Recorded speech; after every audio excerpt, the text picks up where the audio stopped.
¿Qué tal? Mi nombre es Artemio Pedraza Yo soy Rodrigo Salmerón. y estás escuchando. Cuando el río suena.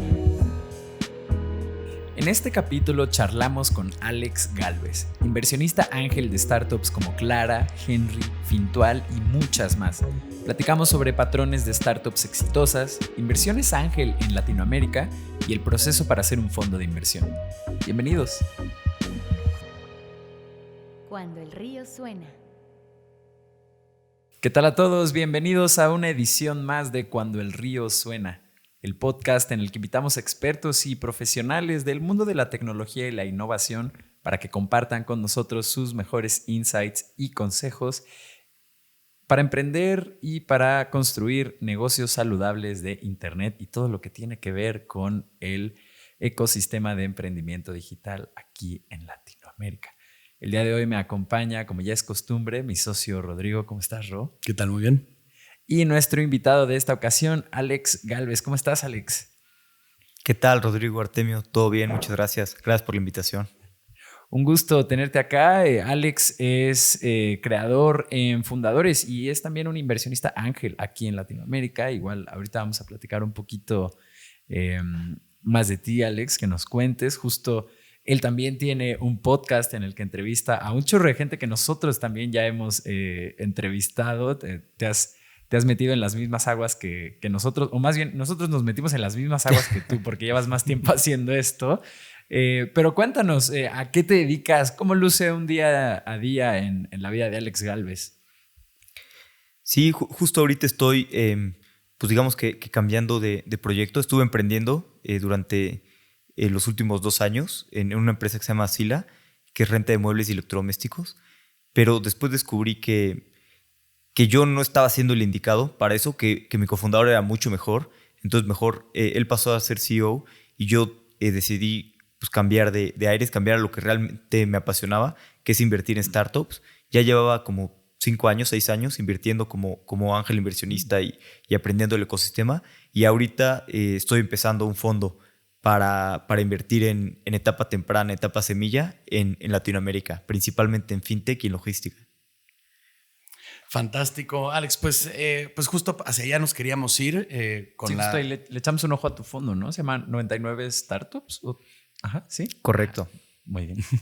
Sí, y claro, lo que te queríamos preguntar es, bueno, pues ¿cuáles son los pasos para arrancar un fondo de inversión en México? ¿Cómo se hace esto acá, no? Porque tenemos pues muchas referencias en cómo funciona en Estados Unidos, pero pues en esta parte del mundo tal vez está un poco más fresco, sí, ¿no? un recurso para todos los chavitos que van a levantar su fondo haciendo TikToks y que no van a ir a la universidad, pero escuchando este podcast van a saber las bases para poder abrirlo.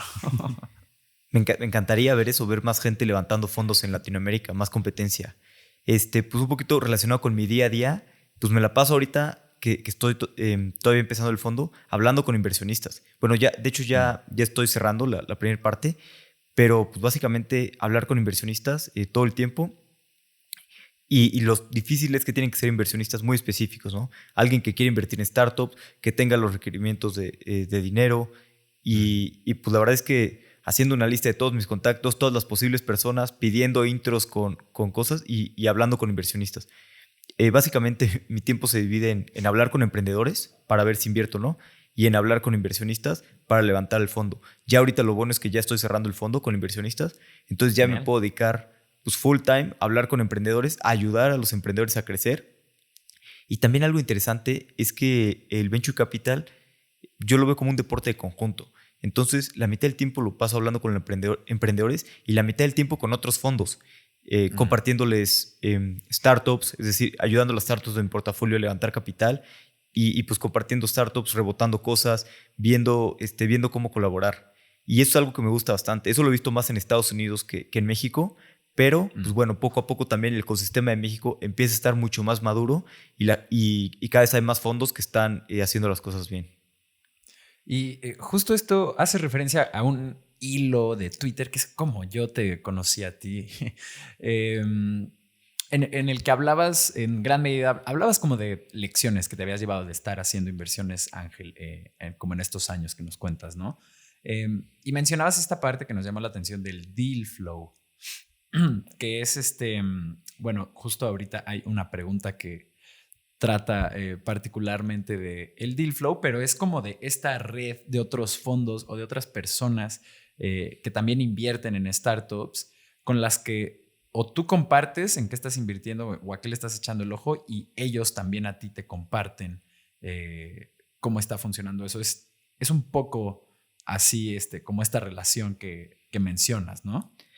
Sí, y lo importante como fondo, más que estar eligiendo a las startups buenas en las que invertir, es estar nadando en un mar de súper buen deal flow. Si estás viendo muy buenas oportunidades todo el tiempo, aunque no inviertas, pues probablemente en las que inviertas va a haber una que otra buena. Si estás viendo oportunidades regulares, pues aunque inviertas no vas a encontrar las mejores. Entonces lo más importante es estar viendo estas grandes oportunidades nadando en un deal flow excepcional. Y pues hay muchas maneras de conseguir esto, ¿no? Por ejemplo, a mí, muchos emprendedores en los que yo he invertido o emprendedores que no he invertido pero que me conocen, pues me recomiendan, ¿no? Sus amigos que están empezando nuevas empresas. Entonces, muchas recomendaciones. Inversionistas que invierten a veces muy temprano, pues también me mandan las cosas que sean interesantes, que estén viendo. E incluso amigos que trabajan en Kavak, en Uber, en Corner Shop, pues los he buscado, los que son ejecutivos, y les digo que, oye, si ves que alguien bueno se sale y empieza a fundar su empresa, pues refiéremelos conmigo, ¿no? Y así ya les ayuda a su amigo que habla con inversionistas desde el principio y pues a mí me ayuda a ver las cosas muy temprano. Claro, oye, y acá justo hablando de cosas que nos traemos como del ecosistema gringo para acá, pues precisamente el tener una plataforma como un podcast o una perspectiva de media company ante tu fondo, ¿aporta esto al deal flow como el que tú tengas este podcast de fundadores? ¿O qué rol juega en tu papel como inversionista este podcast? Sí, ayuda bastante. Todavía, a pesar de que ya llevo un rato en el podcast, tenemos como 20,000 descargas mensuales, más o menos. De hecho, ya vamos a publicar el episodio 100. Pero pues todavía creo que puede crecer 10x, ¿no? Mi idea es todavía crecer 10 veces más o más en los siguientes años. Entonces, ayuda bastante, sobre todo en la creación de marca, de tener ya esta confianza con los emprendedores. Y también ayuda muchísimo a empresas de mi portafolio, ¿no? Algunas empresas que vendan a otras empresas, pues es una buena manera de que ellos puedan llegar a más clientes más rápido. Claro, es como perdón, nene, me estoy... No, dale. Pero es como este inversionista también gringo, no sé si lo conoces, se llama Packy McCormick, tiene una newsletter que se llama Not Boring. Sí. Una increíble newsletter para toda la gente que esté escuchando. O sea, si quieren como pues ver dónde está la frontera de la innovación y entender cosas como API, businesses, modelos de negocio bien locochones, dónde raya la realidad con la tecnología y los negocios y la filosofía. Este man es un tetazo de estos temas y además los hace muy digeribles. Y justo él tiene una newsletter que se llama Not Boring, de la cual después se desprende Not Boring Capital, que es un fondo que sí invierte, creo que en todo tipo de series, desde presemilla hasta serie A, B, C de estas. Y esta newsletter de 100,000 suscriptores, él siempre ha dicho que es como uno de los principales diferenciadores de su fondo, precisamente por eso que dices. Luego hace una mención de las empresas o dedica una newsletter enteramente a una de las empresas en las que invirtió y logra encontrar como pues nuevos usuarios a los que pueden servir estas empresas o poner nuevas cosas, ¿no? Ahí nosotros encontramos a Rose, que es una empresa en la que él invirtió, que son como unas spreadsheets, pero puedo entender eso como, vaya, completamente. Oye, y Alex, en el aspecto técnico, como aquí en México, ¿qué es lo que haces? ¿Constituyes una empresa o constituyes un fondo? O sea, como esa parte más técnica, tal vez, agria, ¿no? Sí. ¿Cómo es? Sí, claro. Lo primero que hay que hacer es levantar el capital. Muchas personas quieren constituir antes las empresas y es caro y luego constituyes en un lugar en el que tal vez tus inversionistas te piden otra cosa. Entonces, lo primero es pues tener un 20-30% de tu fondo comprometido y ya después te mueves con los abogados. De hecho, yo hice ese error y hice algunas cosas que bueno, sí me sirvieron al final, pero bueno, pues tuve que gastar dinero haciendo eso, ¿no? Sí, ni modo, cara. Pero bueno, pudo haber estado peor. Entonces, ya teniendo los inversionistas, pues hay muchas maneras de constituir tu fondo en México, en Estados Unidos, en Canadá. Pero la verdad es que en México las leyes fiscales no sirven para eso, entonces vas a acabar pagando muchos más impuestos. No te das cuenta al principio, pero a la larga pues va a ser un desmadre de impuestos. Entonces lo mejor, aunque es un poquito más caro, es constituirte en Estados Unidos o en Canadá. Hacer un LP, que es como un fideicomiso, y es un fideicomiso donde ya todos los inversionistas pues, se firman los papeles del fideicomiso, todos los inversionistas pues, aportan al fideicomiso y luego el fideicomiso, después de que se vendan las empresas, le regresa a cada inversionista su dinero y además se presenta una forma para Estados Unidos que como hay un acuerdo de tributación, si tú eres mexicano, tú pagas tus impuestos en México y no tienes ningún problema, ¿no? Órale. No pagas allá. Que además, pues ya sabes cómo cuestan los abogados allá, ¿no? O sea, hacer No todos mames. estos fideicomisos, todo este tipo de cosas, pues es bastante caro. Y si no lo haces bien y es como, tengo duda de esto, es muy fácil que se te vaya el costo muy alto, ¿no? Si no sabes y le estás pregunta y pregunta al abogado, porque ellos con mucho gusto te responden, pero pues luego te llega el invoice, ¿no? Después de hablar. Claro. Sí, claro. Me recuerdo una escena de un documental de este personaje de Jared Leto donde se pelea con su disquera y es una batalla legal.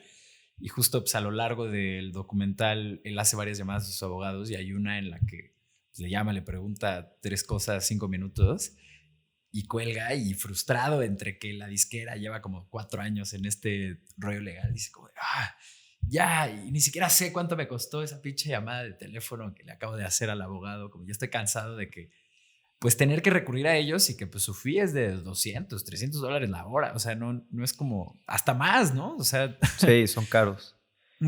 oye, y por lo que entiendo, Alex, o sea, la gente que invierte en tu fondo tendría que ser un accredited investor en Estados Unidos. Sí tiene que ser un accredited investor, de acuerdo a las leyes de Estados Unidos. Que tiene que ser que tenga cierto capital líquido o que haya ganado, creo que $200,000 los últimos 2 años. Hay una manera de hacerlo de otra manera, pero bueno, solo tienen que ser accredited investors y ellos llenan en su cuestionario, pero no tienen que demostrar nada y así. Hay otra manera de hacerlo abierto y no puedes pedir, hacer como public solicitation, o sea, no puedes como hablar públicamente de que... O sea, como pedirle inversión. ¿No? Tienes no, más bien tienes que hablar con inversionistas con los que tienes relación previa.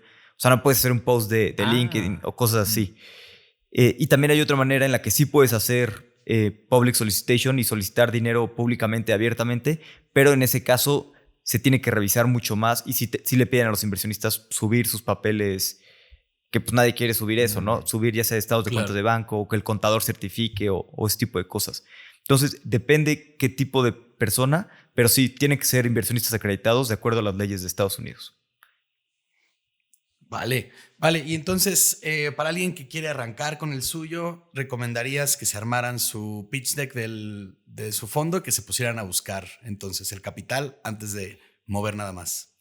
Sí, y también ver, pues si es realmente pues algo que puede ser, ¿no? Tal vez no es tan fácil levantarlo. Por ejemplo, los inversionistas que me han invertido son inversionistas a los que yo ya les había mandado empresas, ¿no? Desde hace un par de años ya les he mandado empresas, hemos colaborado con ellos, son personas que me conocen, o bien también un familiar que me conoce, pero no son inversionistas que llegan, les llega la oportunidad de, sí, sino la verdad es que la mayoría ya me tiene confianza, ya conoce mi manera de trabajar y por eso me han tenido la confianza. O sea, la verdad es que sí es algo bastante difícil. Y si no tienes... Estaba tomando un curso que decían que calcularas así entre tus contactos, que les hagas una llamada, cuánto podrías levantar en esta semana y eso hacerlo por un número, ¿no? Por 5. Y yo de que no sé, ¿no? Al final sí pude un poquito. Pero pues entre tus contactos así llamando no vas a poder levantar nada, pues la verdad es que va a ser muy difícil levantar un fondo. En ese caso yo aconsejaría ir por otro camino. Tal vez trabajar para un fondo o tal vez pues lo que muchos han hecho en Estados Unidos, ¿no? Empezar a hacer contenido, crear un newsletter, hacer algo y empezar a hacerte famoso, ¿no? Empezar a hacer el ecosistema. La verdad es que hay mucha competencia para levantar capital, para invertir. Así como una startup que levanta capital, pues por cada una que levanta capital hay 100 startups que no levantan capital y en realidad es muy difícil levantar capital, pues es lo mismo para un fondo. Hay muchos que están intentando levantar y es muy difícil. Hay mucha competencia para quien quiere invertir. Entonces, pues no es para cualquiera. Tienes que ya tener como esa red generada y y que las personas ya te ubiquen, ¿no? Y puedes agregar valor. O sea, yo creo que una muy buena manera es pues empezando a hacer contenido, ¿no? Demostrando por qué vas a ser bueno manejando el dinero de otras personas. Porque es una responsabilidad muy grande, ¿no? Pues nadie quiere perder Darle dinero. su dinero, claro. A quien sea. Sí, no, y creo que nada dice tanto de ti como que en dónde depositas tu capital, ya sea si la marca que compras de ropa, si el que inviertes en petróleo o en startups que buscan cambiar el mundo, ¿no? O sea, y justo cuando se trata de inversiones y está como este factor fundamental que es el rendimiento, pues lo que más quieres es alguien con juicio, ¿no? Alguien con esta accountability de que va a poder hacer como estas buenas como apuestas. No, y que sepa lo que hace, ¿no? Y que sepa por Exacto. qué lo va a lograr hacer. Es como si vas a, no sé, tu primo te dice, oye, voy a construir aquí un departamento y unos departamentos y los vendemos. Ah, perfecto. Pues ¿cuántos has construido antes? No, pues ninguno. O sí, no, he construido 5. Oye, y los planos, ¿quién los va a hacer? Ah, este experto. Oye, y los permisos, este experto. O sea, tiene que ser un equipo preparado, ¿no? Y que sepas lo que estás haciendo, ¿no?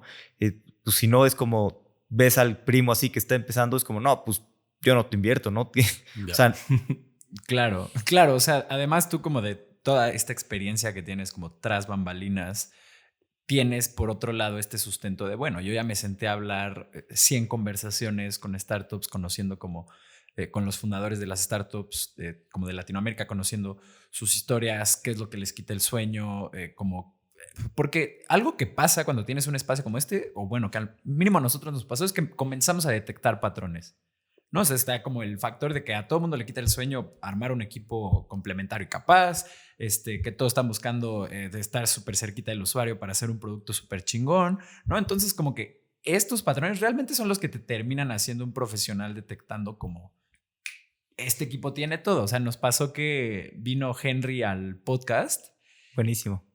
hijo de su madre, o sea, y les dije como abiertamente como verga, o sea, me imagino siendo yo un inversionista del otro lado de la mesa, como babeando por el empresón que tienen, ¿no? O sea, porque como que cubrían todos los frentes.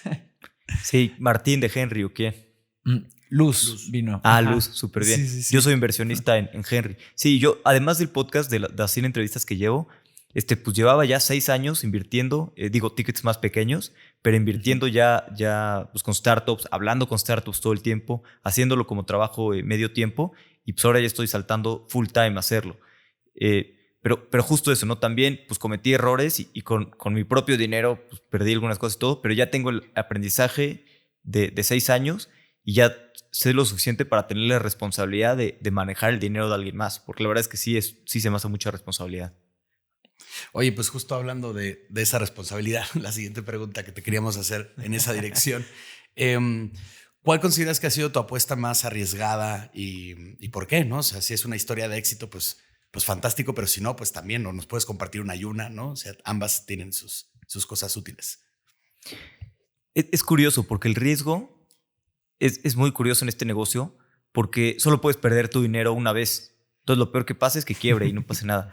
Pero no invertir en un kebab, en un corner shop que te pueden dar 500 veces el capital, pues es un error más grande, ¿no? No haber invertido. Entonces, por más arriesgada que sea una apuesta, pues el modelo te da que más o menos la mitad de las empresas en las que invierte el fondo van a quebrar, se van a ir a cero. Entonces yo creo que el riesgo más grande es tal vez pues no tomar riesgos, no hacer cosas que sean lo suficientemente grandes.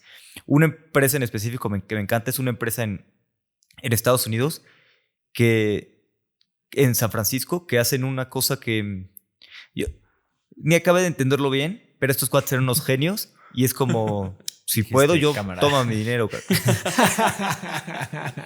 Sí, es una cosa que hay unas células en el cuerpo que se llaman telmo no sé qué, que cada vez se reproducen y se van haciendo más chiquitas, más chiquitas, más chiquitas. Y ellos lo que hacen es que estas se vuelvan a hacer más grandes. Entonces, en vez de que estés envejeciendo, como que te estás rejuveneciendo. Obviamente, apenas van en ratones y es súper temprano y ese tipo de cosas.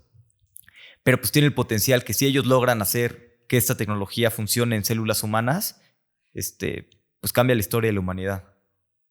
Uf, qué loco, porque además, justo en este ambiente que es el Venture Capital, pues los founders tienden a tener visiones enormes respecto a todo, ¿no? O sea, es como el propósito de la empresa es enorme. Casi siempre buscan cambiar el mundo, impactar como de una manera positiva a la como, sociedad, ¿no? Ajá, o como disrupting, ¿no? Que es como esta palabra que usan muchísimo allá en Estados Unidos. Pero al mismo tiempo también me acuerdo que me estaba echando un podcast con uno de los fundadores de Rappi, creo. Y fue al podcast de Carlos Muñoz y justo pues, este man le hacía preguntas y todas las respuestas que daba este fundador de Rappi eran como pues cosas bien ambiciosas, que si como hasta en el futuro pensaban que si con drones las entregas podían ser más eficientes o como dónde estaban poniendo el ojo, que si con su visión de ser como la super app de Latinoamérica, ¿no? Y en un punto le reconoce Carlos, le dice como de, güey, es que todas las soluciones que das, como todos los siguientes pasos que me cuentas, pues son bien ambiciosos, ¿no? O sea, un negocio tradicional habla de abrir una sucursal ahora en Querétaro o de nos vamos a expandir a Guadalajara y Monterrey. Y el hambre de los startuperos o lo que es la convención es pues como ser muy ambicioso a nivel, digo, lo permite la escalabilidad de la tecnología digital y es lo que hace sentido y es en las cosas que pues tú estás buscando invertir, obviamente, ¿no? Pero es muy propio de nuestro ecosistema, ¿no? Ajá, sí, como esta visión, como tan así. Pero es difícil, ¿eh? Fíjate que es difícil tener una visión tan en grande a veces. En Latinoamérica ya cada vez se ve más y se ve a founders más ambiciosos, pero pues cuando empezó más este tema de startups, pues tal vez las soluciones no eran tan grandes, ¿no? Tan ambiciosas. Y suena tonto, ¿no? Pero pues hay que pensar en cómo puedo llegar a mi empresa a tener pues $300 millones de facturación, ¿no? 500 millones de dólares de facturación. Y no todos los mercados y no todos los tipos de empresas tienen ese potencial, ¿no? Luego los emprendedores se enojan de que no están levantando dinero con Venture Capital. Oye, es que mi negocio es muy bueno y no es que... Oye, pues sí es muy bueno y va muy bien tu negocio, pero pues no tiene la escala. O sea, ni aunque tuvieras el 100% del mercado, llegarías a $500 millones en ventas, que es lo que necesitas porque un fondo que invierte no solo necesita hacer dinero de esa inversión, sino necesita hacer dinero de todas las que quebraron. Entonces tú necesitas que si inviertes, pues buscar un 50, un 100x al menos para que te pague todo el fondo. Es el norte de todos estos fondos, ¿no? Qué cañón. Wow, cómo estamos abriendo tal vez una cortina que no habíamos terminado de abrir en este espacio, ¿no? Porque habíamos tenido a muchos inversionistas, pero de fondos, pues, que ya pasaron esta carrerita de los 10 años y de justo cashear como el primer exit que una empresa les pagó todo el fondo, ¿no? Pero justo a ti pues te estamos agarrando en apenas vas a abrirlo, como nos estás contando un poquito del proceso, cómo es en México, cómo te constituyes y demás. Entonces siento que estamos abriendo la cortina de algo que pues, no se había cotorreado en este podcast, pero vámonos al corte para seguir con la conversación al regresar de él. Les recuerdo a toda la gente que nos está escuchando que en cuandoelriosuena.com está el call to action de nuestra newsletter, a la cual si se suscriben, nosotros prometemos enviarles una notificación cada que tengamos un capítulo nuevo y de igual forma en la confirmación de ese correo de esa newsletter, ustedes pueden encontrar el link a nuestra comunidad de Discord en la que estamos reuniendo a los fundadores y líderes de startups en Latinoamérica. Ya somos más de 100 personas en ese servidor, estamos buscando a muchas más, así que si crees que este es un espacio al que perteneces o si estás construyendo algo donde antes no había nada, ahí te esperamos. Regresamos. Estás escuchando Cuando el río suena, un podcast de conversaciones con agentes expertos y emprendedores del mundo digital. Tus anfitriones son Rodrigo Salmerón y Artemio Pedraza, fundadores del estudio de estrategias e interfaces digitales Acueducto. Para más información, visita cuandoelriosuena.com. Si encuentras valioso este podcast, por favor ayúdanos a compartirlo con un amigo o síguenos en Spotify o iTunes. Muchas gracias. Regresamos con Rodrigo y Artemio.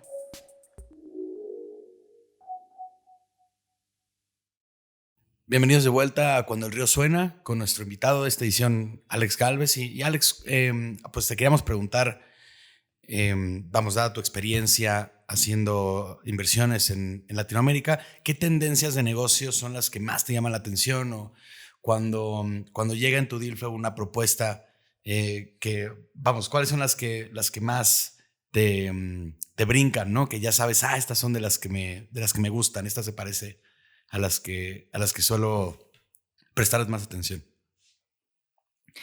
Sí, he ido modificando mi tesis. Cuando empecé a invertir era otra cosa y depende, también las oportunidades pues van cambiando, ¿no? De unos años a otros años. Por ejemplo, ahorita en el fondo estamos muy enfocados en fintech y en logística y sobre todo en cómo crear esta infraestructura, ¿no? Todo lo que es infraestructura fintech me gusta mucho. Por ejemplo, también ahorita invertimos, todo lo de Gig Economy Workers me gusta muchísimo. Ahorita invertimos en una empresa que se llama Ozon, que es como un kavak de motos usadas. Que ayuda a los Gig Economy Workers a comprar una moto usada y crecen muchísimo sus ingresos, porque el que usa una bici y el que usa una moto es totalmente otra cosa. Claro. Y además, pues nadie más les da préstamo a estas personas. Entonces, la verdad es que es un modelo súper interesante y muy hecho para Latinoamérica, porque ese modelo en Europa no funcionaría. Las ciudades son más chicas, no necesitan moto. Además, los Gig Economy Workers sí consiguen préstamo. Claro. Pero me gusta eso. Las cosas que resuelven problemáticas muy latinoamericanas. Sí, y esa es una tendencia justo muy marcada en fintech, ¿no? Como préstamos para este tipo de gente que nunca tiene préstamos. O productos financieros en general, ¿no? Sí, de todos tipos. Sí. También es interesante, por ejemplo, healthcare. Sí. Ahorita no me gusta en México. Creo que todavía está un poco early, pero en Brasil ya hay cosas impresionantes, está súper avanzado. Nada más que yo no tengo tanta visualización en Brasil, pero ya está muy avanzado. Healthcare me gusta, pero todavía lo veo temprano en México. Yo creo que ya empiezo a ver cada vez más cosas, pero yo creo que en unos 2 años, tal vez 1 año y medio, tal vez 3 años, ya esté en un mejor momento para crecer todo lo de salud. Eso me gusta bastante. También las cosas que tienen que ver con propiedades, creo que hay muchísimo espacio para innovación. Es un asset class muy grande y que no se ha innovado en mucho tiempo. Por ahí tenemos un proyecto de salud del que no podemos hablar, pero sí, un saludo ahí si nos están escuchando. Forma parte de esta ola de gente construyendo cosas en este sector. Sí, justo es bien interesante porque lo que más me emociona como desde una perspectiva de Venture Capital o de tecnología digital / internet, optimista de todo este tema, es que sí creo que justo Latinoamérica está plagado de miles de problemas, ¿no? Y como esta perspectiva de, ok, yo lo soluciono desde la tecnología digital con X o Y, realmente justo a mí no me sorprende que ahorita la TAM sea como el lugar para invertir para muchos inversionistas a nivel global, ¿no? O sea, como de esta saturación que hay en Estados Unidos a voltear a ver un lugar que tiene, pues no quiero decir que más problemas, pero sí cosas más latentes o como que pueden ser como solucionadas de manera más inmediata, ¿no? Sí, totalmente. No, y sí tenemos más problemas, porque en Estados Unidos le resuelves un problema a un subset de la población. Aquí, si resuelves algo grande, se lo puedes resolver al 80, 90% de la población. Además, creo que estamos en el mejor momento. A mí me empezaron a contactar muchos fondos de Estados Unidos que querían que les mandara empresas de mi portafolio. Creo que ahorita el talento ya está empezando a voltear a ver las startups. Todos los de consultoría, investment banking, ahora en vez de trabajar en eso, quieren trabajar en startups. Todas las personas que estudian fuera o incluso las personas buenas de aquí. O sea, antes muchas personas no hubieran pensado jamás en trabajar en una startup. Cada vez hay más personas que quieren aprender, que quieren aprender y que están dispuestos a trabajar en startups. El riesgo es menor también de trabajar en una startup. Claro. Los fondos internacionales ya están invirtiendo en Latinoamérica. Antes también no había suficientes fondos. Hay cada vez más fondos locales. Todos los fondos internacionales, Andreessen Horowitz, Sequoia, Sequoia, todos estos grandes están hablando cada vez más invirtiendo en Latinoamérica y pues los problemas siempre han estado ahí, ¿no? Entonces ya tenemos el talento, el dinero y pues nada nos falta encontrar las soluciones a estos grandes problemas. Es momento de ver florecer esta ola esta imagen que ayudas a dibujar. Sí, también los emprendedores, o sea, hay muy buenos emprendedores haciendo nuevas empresas o hay emprendedores que ya van por su segunda, tercera empresa que pues ya están mucho más experimentados, que ya saben bien qué onda, que pues ya cometieron muchos errores y ahora están haciendo cosas muy interesantes, ¿no? Claro. Sí, 100%. O que luego estos mismos emprendedores empiezan a ser también inversionistas ángeles y como a ser advisors de estas empresas. Y sí, 100% es un momento emocionante, diría yo. Oye, Alex, y un poco más orientado a tu proyecto con el podcast. Bueno, ya hablamos un poco de que conforme van avanzando los episodios, comenzamos a detectar patrones, pero pues cuéntanos tus 3 lecciones más grandes después de ya casi 100 episodios. Bueno, casi 100 cuando los revisamos, ¿verdad? Ahora no Sí, sé ahora que a qué ritmo salga, los igual vayas ya grabando. vas a llevar 128. Pues sí, creo que mis lecciones más grandes es que es muy interesante. Depende del medio que ocupes, le tienes que dar al medio lo que funciona, ¿no? Por ejemplo, YouTube necesita totalmente otras cosas, ¿no? Más imágenes, más. Audio es un medio en el que conectas mucho con el tono de voz y ese tipo de cosas. Entonces, con el sentimiento de la persona.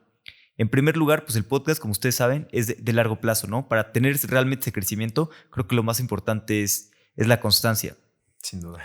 Y hay que darle al medio lo que quiere. Creo que mientras hagas un contenido increíble, por ejemplo, me he dado cuenta de eso.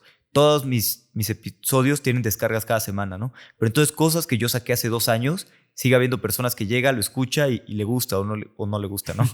Entonces es interesante también tener eso en consideración, ¿no? Que no se trata de sacar por sacar, sino que hay que hacer cosas, hay que pensar en el largo plazo. Ese es mi aprendizaje más grande. Hacer cosas increíbles y no preocuparte por monetizar rápido ni por esas cosas, sino pensar en el largo plazo y hacer una apuesta a largo plazo. Muy bien, perfecto. Y particularmente, si podemos como darle un framework a esta pregunta como de cosas que has visto en los emprendedores o en estas conversaciones, como 3, justo. Ajá, sí, como estas 3 lecciones que planteaba Rodrigo iban más como enfocadas a esta parte. A los Ajá, sí, emprendedores. exacto. Entonces, si pudieras darle como ese marco, sería genial.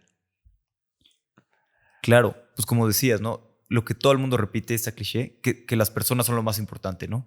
Las empresas, a final de cuentas, son personas. Y tener el equipo correcto es lo que siempre te va a ayudar. También la verdad es que el capital es importante. El capital es gasolina para que crezca tu negocio, pero pues no es nada fácil, ¿no? Muchos emprendedores me han dicho que en empresas anteriores no han levantado nada o durante meses no pudieron levantar nada. Entonces también es importante esta parte, tener capital, pero también saber que es un proceso complicado. Claro. Y levantar capital te quita tiempo de otras cosas. Entonces estar consciente de eso cuando levantas capital.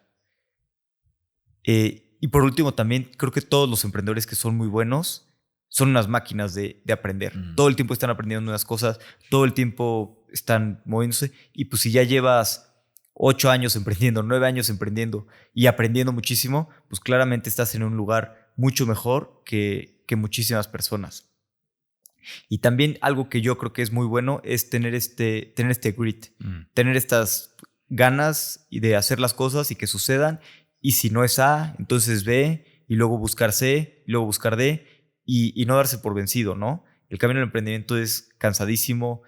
A veces tienes highs muy altos y lows muy bajos, a veces el mismo día. Crees que vas a cerrar una ronda y de repente te cancelan los inversionistas.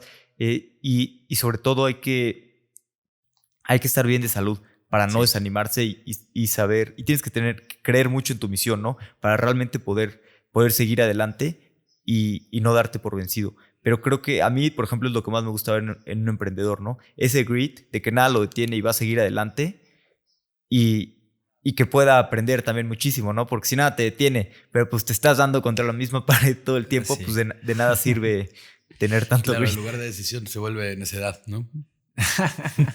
Sí, justo. Y esto pues me recuerda algo que nos compartió Hernán Casá como en el tipo de perfil de emprendedores que él busca. Justo nos puso de ejemplo entre varias empresas como Nubank, pero él recuerdo que nos dijo como realmente tú sabes que estás frente a alguien como especial o como ante una oportunidad cuando pareciera que la persona en cuestión está respondiendo como a su llamado de vida o que pareciera que si tuviera la opción de hacer cualquier otra cosa en ese momento, pues volvería a escoger ese caminito que se está echando con la startup, que es pues, un montañón a recorrer, como mencionas. Y ahora sí, pasando a como pescaste la primera pregunta, para otra gente que La tiene... dije mal yo, ese fue mi...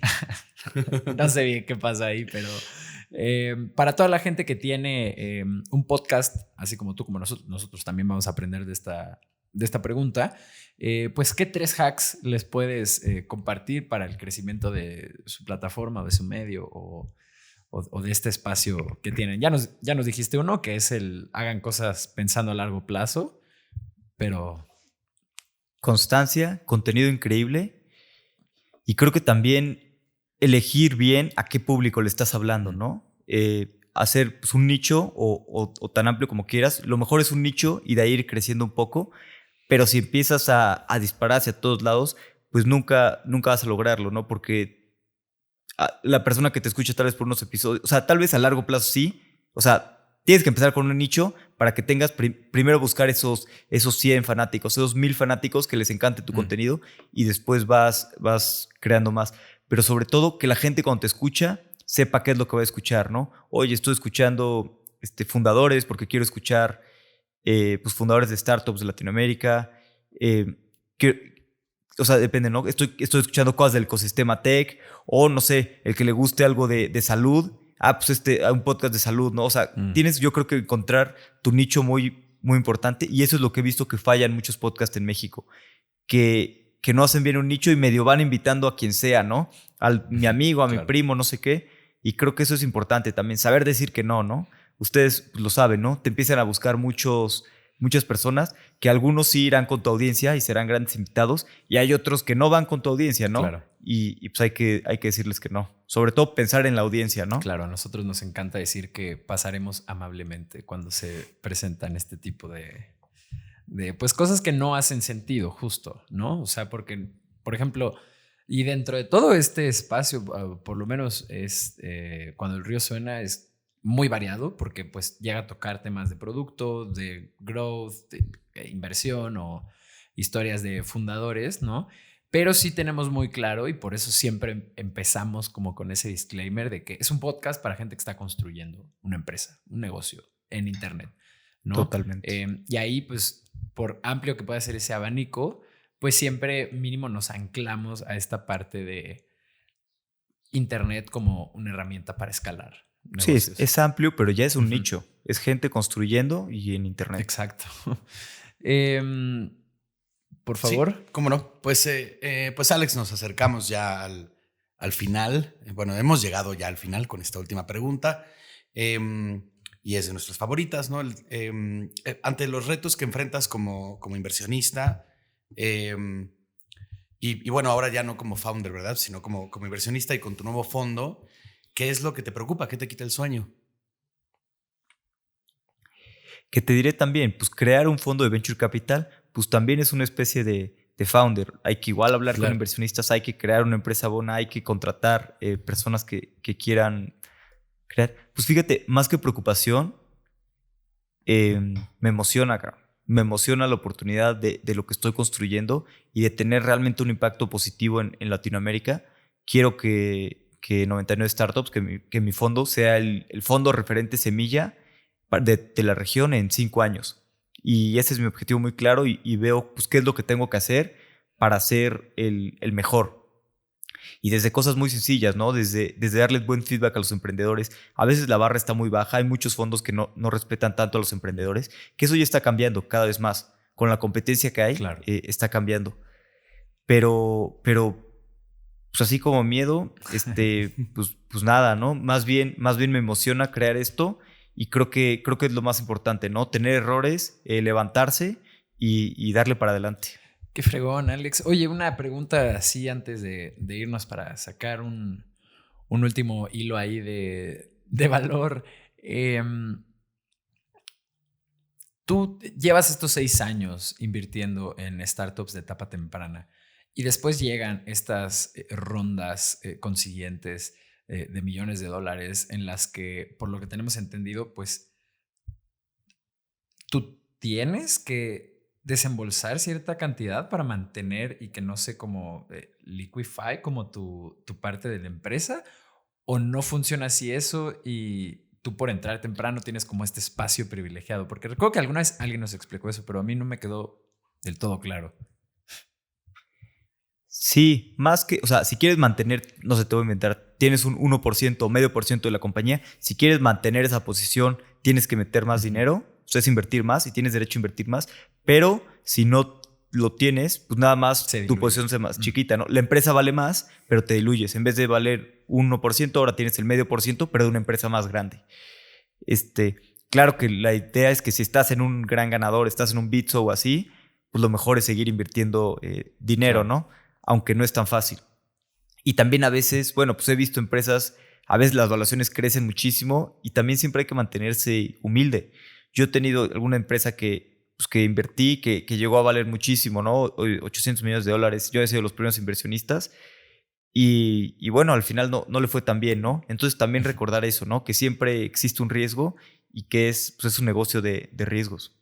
Ok, y tú o sea, como estas primeras inversiones que hiciste a lo largo de estos años, ¿has hecho estos follow-ups subsecuentes como de tu propio dinero o más bien, pues esas ya fueron como tus experimentos y ya con este fondo sí harás estos seguimientos como de capital? Hice algunos, en muchas no, pero en algunas sí hice. Y en mi fondo también voy a hacer algunos, pero no tantos. Y más bien ese porcentaje para que puedan invertir se lo voy a pasar a mis inversionistas a través de hacer un vehículo especial para que mis inversionistas puedan invertir más. Me encantaría poder hacer los follow-ons, pero mi fondo no es tan grande. Entonces, la verdad es que mi fondo se concentra más en tener la diversificación necesaria para que le vaya muy bien al portafolio. Claro. Me queda clarísimo ya la cosa, Alex. Oye, pues muchísimas gracias por tomarte el tiempo de venir acá y pues no ser tú el que entrevista, sino el entrevistado. Y pues por contarnos todo, en qué es en lo que andas, consejos para emprendedores. De verdad fue una conversación súper amena. Muchísimas gracias. Y de igual forma, gracias al equipo de producción que hace esto posible, a Belmont, a Yok, a Frida, a Laviri. Gracias por cuidar este espacio y tenerlo tan limpio y cuidado como es que nos gusta tenerlo. Y le recuerdo a la gente que nos esté escuchando que en cuandoelriosuena.com está el call to action de nuestra newsletter. Suscríbanse, nosotros les enviaremos una notificación cada que tengamos un capítulo nuevo y ahí también pueden encontrar el link a nuestra comunidad de Discord de emprendedores y líderes de startups. Alex, ¿a ti dónde te pueden encontrar? A mí, si quieren escuchar Fundadores, en mi podcast, lo pueden escuchar en todas las plataformas, fundadorespodcast.com también. Y ahí, anímense a un capítulo y pues me encantaría que puedan escuchar aquí más. Y gracias a ustedes también, Artemio y Rodrigo, por lo que están haciendo. La verdad es que súper buen contenido y también me voy a sumar a su canal de Discord. Yeah, miren nada más qué calidad de miembros tenemos en esta comunidad. Así que si no están en ese canal, únanse, es gratis, no tienen nada que perder y todo por ganar. Nos vemos a la próxima. Muchas gracias.